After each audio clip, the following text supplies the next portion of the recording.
রাজু আর তার ছোট বোন রাস্তার ধারে হাঁটছিল। হঠাৎ তারা একটি খাবারের দোকানের সামনে এসে দাঁড়ায়। দোকানের ভিতর থেকে ভেসে আসা সুস্বাদু খাবারের গন্ধে রাজুর চোখ চকচক করে ওঠে। সে তার বোনকে বলল, আপু, আমি খুব ক্ষুধার্ত, খাবার কিনে দাও না। তার বোন মুখ নিচু করে শান্ত গলায় বলল, রাজু, আমার কাছে একটাও টাকা নেই, কি করব? মনের গভীরে কষ্ট নিয়ে তারা আবার হাঁটা শুরু করল। তাদের এই কথোপকথনটি পাশে দাঁড়ানো দোকানদার ছেলেটি শুনে ফেলেছিল। সে চুপচাপ তাদের দিকে তাকিয়ে থাকল কিছুক্ষণ। দুটো ছোট মুখে ছিল অনাহারের যন্ত্রণা, কিন্তু তাদের চোখে ছিল সম্মান আর ভদ্রতা। রাজু আর তার বোন কিছুদূর গিয়ে রাস্তার পাশে একটা কন্টেইনারের পাশে বসে পড়ে ক্লান্তিতে চোখ বুজে আসে তাদের। কিছুক্ষণ পর তারা ঘুমিয়ে পড়ে। এদিকে দোকানদার ছেলেটি মন থেকে ব্যথা পেল।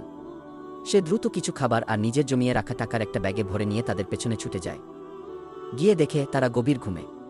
তাদের সেই অবস্থা দেখে ছেলেটি চুপচাপ খাবারের ব্যাগটা তাদের পাশে রেখে ফিরে আসে। কিছুক্ষণ পর রাজু আর তার বোন ঘুম থেকে জেগে দেখে পাশে একটা ব্যাগ খুলে দেখে ভেতরে নানা খাবার আর অনেকগুলো টাকা। তারা বিস্ময়ে তাকিয়ে থাকে কিছুক্ষণ। তারপর চোখে জল নিয়ে তারা বলে ওঠে, আল্লাহ, ওই ভাইটার মঙ্গল করো, তার যেন কোনো কষ্ট না হয়। এই ছোট্ট ভালোবাসা আর সহানুভূতির গল্পটি যদি তোমার মন ছুঁয়ে যায়, তাহলে ভিডিওটিকে লাইক দিও, যাতে আরও অনেকেই মানবতার এই আলো দেখতে পায়।